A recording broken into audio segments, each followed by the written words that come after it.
Tiga videoan ko muna. This was flowers.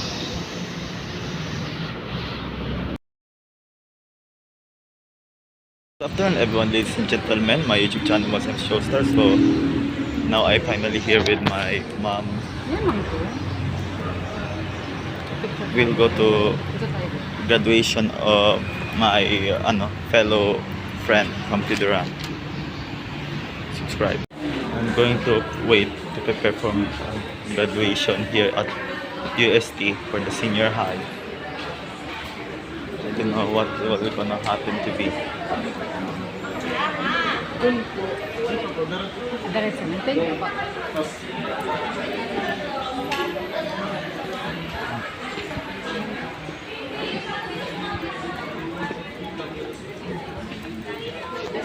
I think this kind of content is good.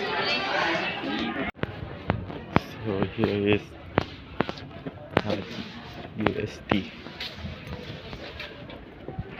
and what is gonna happen.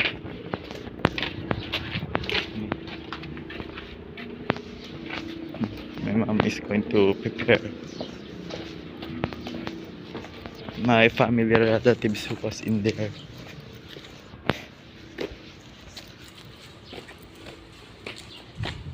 Hello. What's your speech? Ma, ano masasabi mo?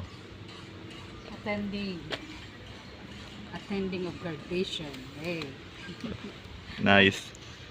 So, this was the event of graduation. Pero pag graduation araw tayo ni Denama. For the upcoming UST Legacy graduation ceremony. Oh my God! Yeah. And the PISA Oh my God! Excellence Award. Joining us on stage, Honorable the PISA President for Ayan na. the PISA Academic Excellence Award. Oh my God! Here she is, the one that I wait for. I did her life young With honors, first and second semesters, also a recipient of the Special Talent Award of Science for presenting the research icon enhanced PGBR based automatic Wait, matamis din yung ginagawa ng 26 dati. Pledge of loyalty. Ayan na si Kuya.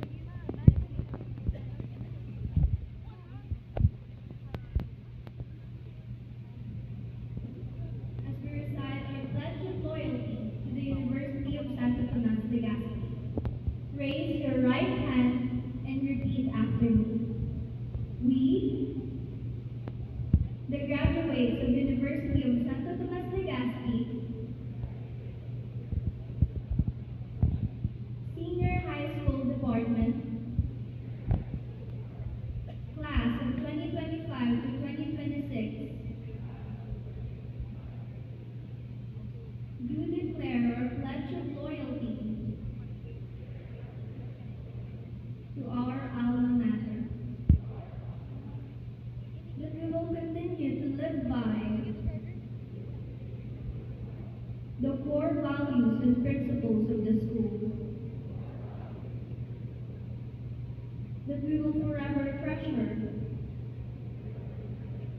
and be grateful to our alma mater.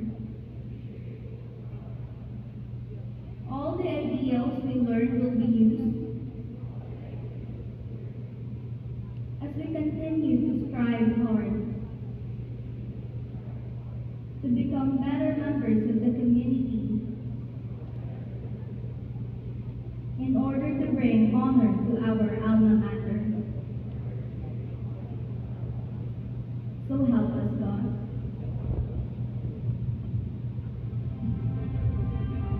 So UST graduation in 2026 ends.